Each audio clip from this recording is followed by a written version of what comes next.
Según la Biblia, ¿María es corredentora? Vamos con este video.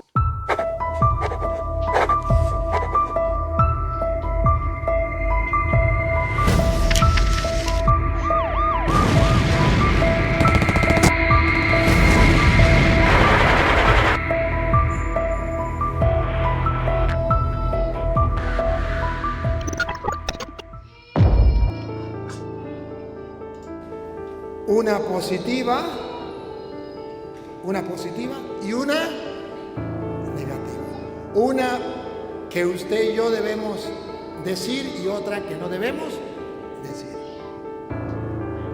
María es corredentora porque sin ella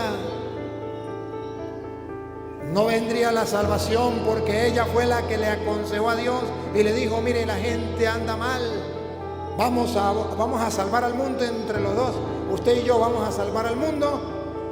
Vamos a hacer un trato, vamos a hacer un pacto y vamos a salvar al mundo. Eso es error. María no es corredentora de esa manera. No. Ella no es la que inventó el plan. Ella no fue la que aconsejó el plan. No, ella ni sabía. Cuando el ángel le dijo que iba a quedar embarazada, ¿cómo será eso? Puesto ni varón conozco. Ella ni sabía. Pero hay otra manera de decir que María es corredentora. Cuando ella dijo: sí, hágase en mí según. Ella está cooperando, colaborando en la obra redentora de Dios. María es corredentora en cuanto que colabora con la obra de Dios.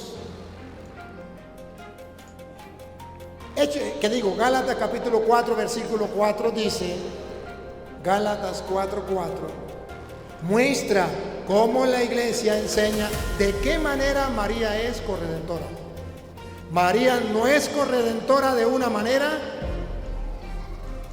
pero sí es. Para nosotros poder curar una enfermedad, nosotros lo que primero tenemos que hacer es atacar la enfermedad, y esto es muy importante entenderlo, porque en el video el sacerdote dice algo muy interesante, ¿sí? Y lo que dice es que María es corredentora, o sea, significa ser una salvadora junto con alguien más. Esto es muy claro y esto hay que entenderlo muy bien. Así es que cuando él utiliza el prefijo co, significa junto a, ¿sí? O también significa es como un piloto, es como un copiloto que maneja junto al piloto. Y él aclara que María no inventó el plan de la salvación ni es igual a Dios. Esto lo que dice es que el argumento suene aceptable y no asuste a los cristianos. Luego él da su trampa principal. Afirma que como María dijo que sí a Dios y prestó su vientre para que Jesús naciera, entonces ella cooperó con Dios. Y concluye diciendo que colaborar con Dios es lo mismo que ser un corredentor, y usa el texto de Gálatas capítulo 4, el versículo 4, que dice que Dios envió a su hijo nacido de mujer para decir que esa es la prueba de que María es la corredentora. Finalmente él dice que como él mismo es el sacerdote, predica y ayuda a que la gente conozca de Dios. Él también es en cierta manera un corredentor. Mira, una simple vista en la mente de una persona sencilla, a simple vista, una persona sencilla, esto le parece sonar muy bonito, pero vamos a pasar este argumento por el escáner de la palabra de Dios. En la lógica, a este tipo de engaños se les llama falsa equivalencia. O sea, es una falsa equivalencia ocurre cuando tomas dos cosas que son muy diferentes y tratas de convencer a la gente de que son exactamente iguales. El sacerdote está diciendo colaborar es igual a redimir. Y vamos a ver cómo la Biblia lo identifica, porque esto es un error gigantesco y es un error peligroso. Entonces vamos a ver la Biblia, qué es lo que realmente dice la Biblia. Entonces en esta segunda parte que vamos a ver es qué significa realmente la palabra redimir. y vamos a hacerle un análisis gramatical para poder destruir el argumento del video. Y lo primero que tenemos que saber es qué significa la palabra redentor. Si no sabemos qué significa redimir, cualquier persona nos puede engañar. En el idioma original, en la Biblia, que es obviamente el griego, el Nuevo Testamento, la palabra que se usa para redimir o redención son litro, que se pronuncia como lutro, y también apolitrosis, que se pronuncia apolutrosis. ¿Qué significa estas palabras en el marco de las calles en los tiempos de Jesús? Mira, en aquella época existía la esclavitud. Si una persona tenía muchas deudas, era vendida como esclavo. Esa persona estaba encadenada, perdido su libertad y le pertenecía a su amo, aunque este amo fuera cruel. Mira, la única manera de que ese esclavo volviera otra vez a ser libre era si alguien de afuera, un hombre libre y con dinero, venía y pagaba el precio exacto que le costaba el esclavo. Ese acto de pagar el precio del rescate con dinero o con sangre para liberar al esclavo se llama redimir. O sea, la persona que pagaba el precio se llamaba redentor. Entonces, si aplicamos ahora esto a la Biblia, nosotros éramos esclavos del pecado y de la muerte, según Romanos 6:23. Estábamos condenados. No necesitábamos a alguien que nos diera un buen consejo, ni necesitábamos a alguien que solamente colaborara para nosotros. Necesitábamos a alguien que pagara el precio de nuestra propia deuda.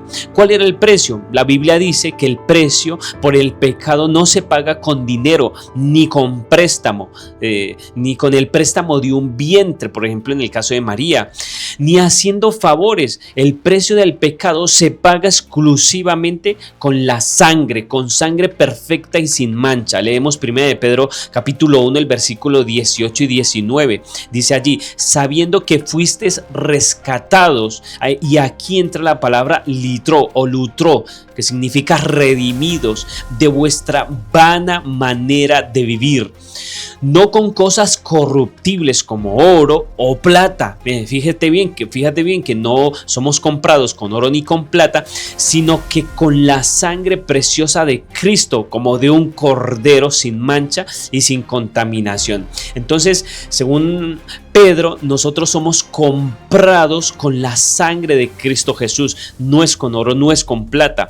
Entonces, la aplicación y al mismo tiempo la refutación es la siguiente. Mira, aquí se cae completamente el argumento del sacerdote. Él dice que María es corredentora, pero ella colaboró, porque ella colaboró diciendo que sí, dice el sacerdote. Pero la Biblia dice que la redención no es prestar una ayuda. La redención es pagar el precio con sangre en la cruz. María prestó su vientre obedientemente y por eso nosotros la respetamos y la llamamos bendita. Pero María no derramó su sangre para pagar por nuestros pecados. El vientre de María fue el medio de transporte para que Jesús llegara al mundo, pero el vientre no paga el precio del rescate. Solamente la sangre de Jesús en la cruz fue la que pagó el rescate. Así es que, por lo tanto, Jesús es el único redentor. Llamar a María corredentora, salvadora junto a Cristo, es robarle la gloria a Jesús y dársela a un ser humano, lo cual esto es idolatría. En cuanto a esto, vamos a hacer el análisis que usa el sacerdote, Gálatas capítulo 4, versículo 4. Mira, el sacerdote del video que acabaste de ver usa un texto de la Biblia para intentar justificar su idea. Él cita Gálatas 4:4 y él dice así este versículo: pero cuando vino el cumplimiento del tiempo, Dios envió a su Hijo, nacido de mujer y nacido bajo la ley. El señor del video, el sacerdote Toro, lee nacido de mujer y cierra la Biblia y dice: ahí está, Dios necesitó la cooperación de María, por lo tanto ella es corredentora. Este es un error que se llama texto fuera del contexto. Cuando sacas un pedacito de la Biblia de su contexto original, puedes hacer que diga lo que tú quieras, porque lo sacas del contexto. Pero vamos a aplicar nuestra regla de dejar que la Biblia se interprete a ella misma leyendo el mismo versículo siguiente, Gálatas 4:5, que el sacerdote no leyó, porque dice... La pregunta es, ¿por qué dice el apóstol Pablo que Jesús nació de mujer y nació bajo la ley? Gálatas capítulo 4, el versículo 5 da la respuesta. Para que redimiese a los que estaban bajo la ley, a fin de que recibiésemos la adopción de hijo. Entonces, ¿qué estaba pasando en la historia? Mira, vamos a hacer un análisis histórico. En la época de Pablo, que Pablo escribió esto, no habían debates sobre si María era la reina del cielo o no. El problema era que algunas personas dudaban de que Jesús fuera realmente un ser humano de carne y de hueso.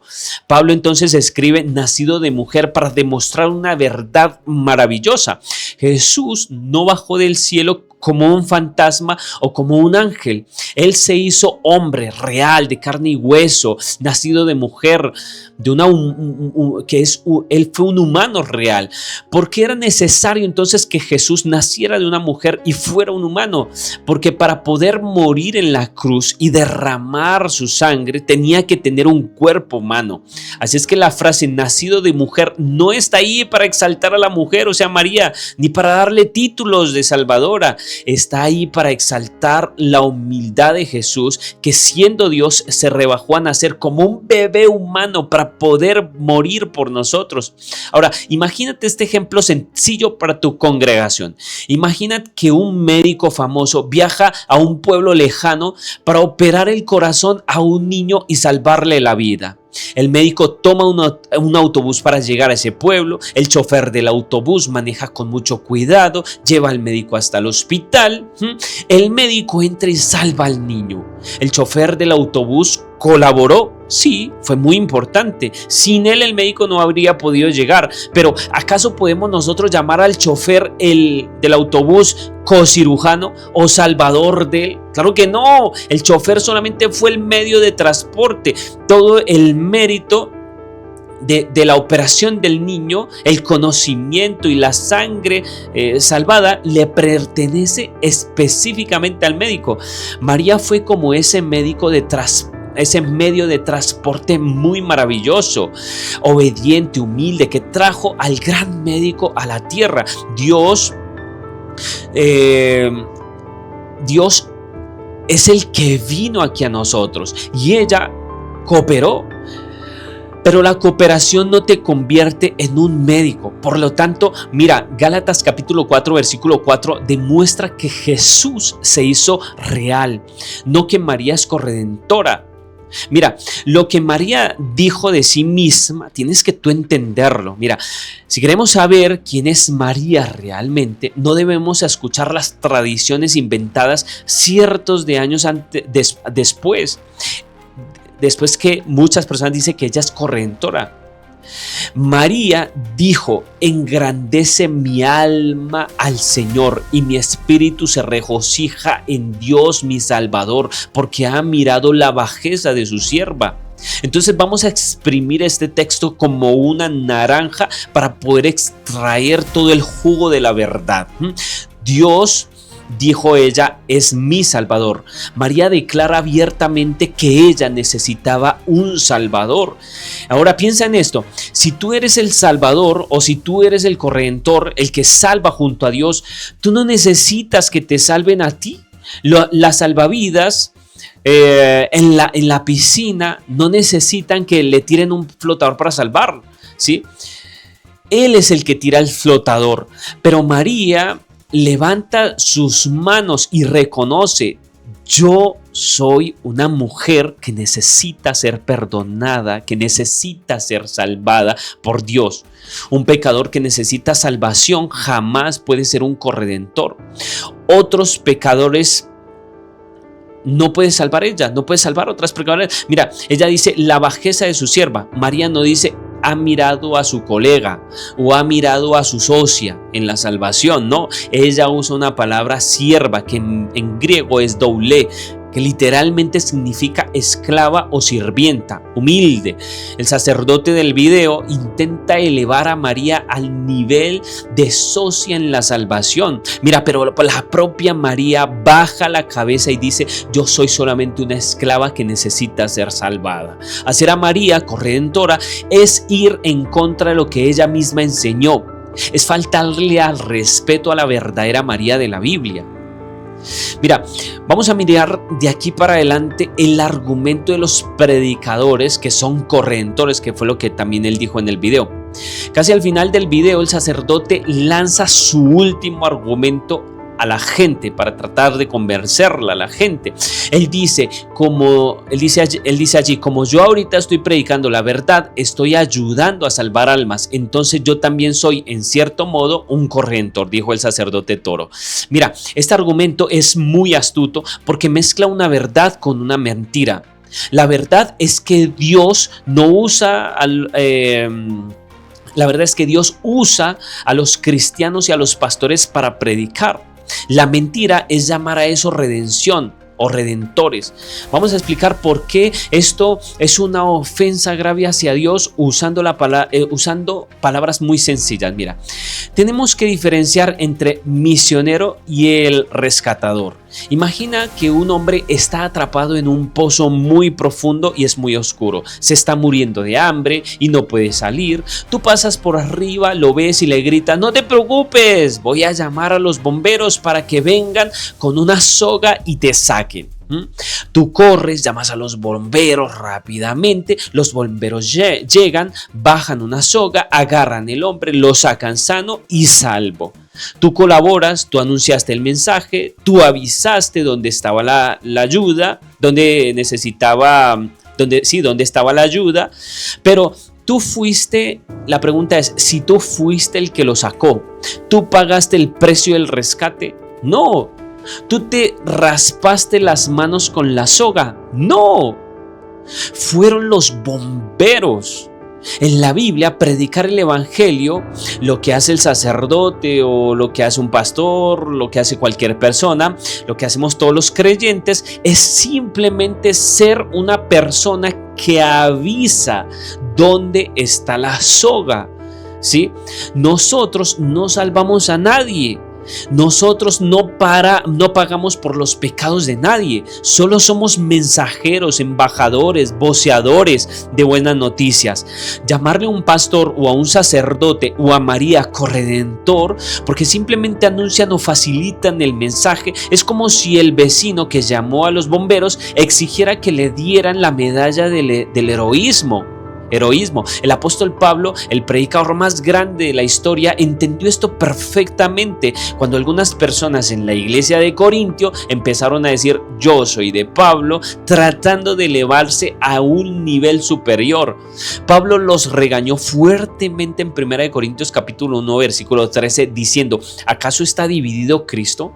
¿Fue crucificado Pablo por vosotros? Mira, el argumento de Pablo es: ustedes no me pueden poner al nivel de Jesús porque yo no derramé mi sangre en una cruz por ustedes. Mira, aquel sacerdote en el video que dice que él es el corredentor por predicar debería preguntarse: ¿acaso fui crucificado por ustedes? ¿Acaso María fue crucificado por nosotros? Mira, como la respuesta es un rotundo no, Toro no murió, María no murió para rescatarnos, es una respuesta de un rotundo no. Entonces ni el sacerdote ni María pueden llevar el título sagrado de redentores ni corredentores. Así es que aquí hay un peligro de tener dos mediadores. El principio fundamental que defiende las escrituras, la sola escritura, es que el puente entre la humanidad manchada por el pecado y Dios es uno solo, y es Jesucristo. Automáticamente nosotros estamos destruyendo uno de los versículos una de las creencias más importantes. Y mira, hay algo que sustenta la teoría de que Cristo es nuestro único redentor, que es el texto de 1 Timoteo capítulo 2 versículo 5. Leamos lo que dice, tú puedes leerlo allá en tu palabra. Porque hay un solo Dios y un solo mediador entre Dios y los hombres, Jesucristo hombre. Él es un total mediador. Él es la persona que se pone en medio de dos partes que están peleadas para hacer la paz.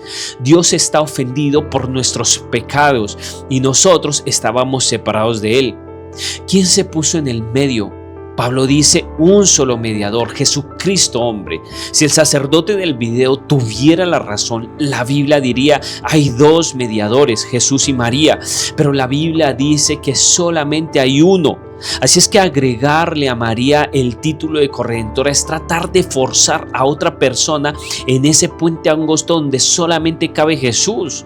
Además, nosotros tenemos el testimonio del apóstol Pedro, quien en el libro de los Hechos estaba hablando con los líderes religiosos de su época y les dijo esta verdad poderosa e innegociable. Hechos capítulo 4, el versículo 12. Él dice allí: y en ningún otro hay salvación, ¿sí? Porque no hay otro nombre bajo el cielo dado a los hombres en quien podamos ser salvos. Así es que mira, nota las palabras absolutas que usa la Biblia. Ningún otro, no hay otro hombre. Pedro no dejó espacio para la salvación para salvadores o para colaboradores. Pedro no dijo en el nombre principal es Jesús, pero el nombre del respaldo es María. Él cerró todas las puertas, dejó solamente una ventana abierta en el nombre de Jesucristo de Nazaret. Así es que nosotros debemos de entender el verdadero lugar de María en la Biblia, utilizando solamente las escrituras y todas las escrituras. A veces cuando nosotros refutamos estos videos, la gente puede llegar a pensar que los cristianos que creemos en la Biblia odiamos a María. Y eso es una mentira terrible. Y él en un video también lo dijo. Nosotros aplicamos el principio de toda escritura y también nosotros entendemos lo que realmente significa lo que dice las escrituras. Nosotros entendemos lo que significa que nosotros debemos aceptar todo lo que la Biblia dice de ella, o sea, de María, sin quitarle ni ponerle. Nosotros la honramos. María fue una joven judía valiente y pura y humilde. Entre todas las mujeres de la historia humana, Dios le dio a ella el privilegio más hermoso y único, ser la madre terrestre del Mesías. Eso es maravilloso y por eso es que la respetamos, por eso es que nosotros la llamamos bienaventurada. Lucas capítulo 1, el versículo 48. ¿Qué significa que esto significa tener una inmensidad, una dicha inmensa, ser feliz y dichosa de ser la madre, o sea, el prestar el vientre para que el Salvador naciera? Ella es un ejemplo a seguir. Mira, la obediencia de María es un ejemplo para todo cristiano hoy. Cuando el ángel le dio una misión que parecía imposible y que pondría su reputación en peligro, ella no dudó, sino que ella dijo: he aquí a la sierva del Señor, hágase conmigo conforme a tu palabra. Lucas capítulo 1 versículo 38. Así es que todos deberíamos tener esa misma fe. El último mandamiento de María, curiosamente las últimas palabras que la Biblia registra de María cuando dijo, son una orden directa a las personas en una boda en Caná. ¿Qué dijo María allí? Juan capítulo 2 versículo 5 nos dice: su madre dijo a los que servían: haced todo lo que os dijere. Ese es el verdadero mensaje de María. Ella no dice: mírenme a mí. Ella no dijo: récenme a mí porque yo colaboré. María levantó su dedo y señaló inmediatamente a Jesús y le dijo a la humanidad: hagan todo lo que Él diga. Y Jesús nos dijo que Él es el camino, Él es la verdad y que Él es la vida y que nadie va al Padre si no es por Él. La mejor manera de honrar la memoria de María es hacerle caso a su consejo. Es obedecer la única y exclusivamente palabras que ella dijo, y es a su Hijo, nuestro único y suficiente Salvador. Así es que vamos a hacer un resumen general para nosotros, ¿sí? Cuando tú estés frente a una persona y tengas que hablarle acerca de esto, nosotros debemos darles a entender estos puntos importantes. La trampa es en las palabras colaborar, que no es lo mismo que salvar. El chofer que lleva al médico colabora, pero el médico es quien hace la cirugía y salva la vida. María colaboró prestando su vientre obedientemente, pero Jesús fue quien realmente derramó su sangre en la cruz para poder salvarnos. El precio del rescate, o sea, que lo que significa redimir, significa pagar el precio para liberar a un esclavo. El precio por nuestros pecados solo se pagó con la sangre sin mancha de Cristo Jesús. Primera de Pedro capítulo 1 versículos 18 y 19. Como María no murió en la cruz por nosotros, ella no es nuestra redentora ni corredentora. María misma necesita salvación. Nadie que es salvador necesita que le salven. María, siendo una mujer humilde, cantó y alabó a Dios llamándole mi Salvador. Lucas capítulo 1 versículo 47. Ella misma se consideró una sierva rescatada, no una diosa salvadora. Predicar, mira, no te hace un salvador. El sacerdote del video se equivoca al decir que predicar te hace un corredentor. Predicar es solo avisarle a los perdidos dónde está la soga. Jesús es la soga, Jesús es el que saca del pozo. Solo hay también un mediador. La Biblia promete y jura que solo existe un puente entre Dios y los seres humanos. Ese puente no es compartido porque hay solamente un Dios, hay solamente un mediador entre Dios y los hombres, Jesucristo hombre. 1 Timoteo capítulo 2 versículo 5. Mira, la teología basada en tradiciones de hombres trata siempre de robarle un poquito de luz al sol, que es Cristo Jesús, para dársela a la luna o a las estrellas. Pero el método de Dios, que es la sola escritura, es claro: toda la gloria, toda la honra, todo el poder, toda la salvación pertenecen única y exclusivamente al Cordero que fue inmolado, a Jesucristo nuestro Señor. Mira, que este estudio te sea de gran bendición, que la luz llene las mentes de las personas que están a tu alrededor y que la seguridad de Jesús sea suficiente para salvarte a ti. Dios te bendiga, nos vemos en un próximo video. Recuerda darle like, suscribirle, y a las personas que tú creas que necesitan obtener esta información, por favor hazle llegar esta información para que ellas también puedan tener este conocimiento. Dios te bendiga, Dios te guarde. Quiero hacer una oración por ti en este momento. Eterno Dios que estás en los cielos, ruego, Señor, por la persona que está del otro lado de la pantalla, que si esta es la primera vez que ella se encuentra con esta gran verdad, ruego que le toques el corazón y le ayudes a entender tu palabra, porque tu palabra es verdad. Permítele, Señor, tener la confianza en Jesús, que es su único Salvador y Redentor. Lo rogamos en Jesús. Amén. Dios te bendiga.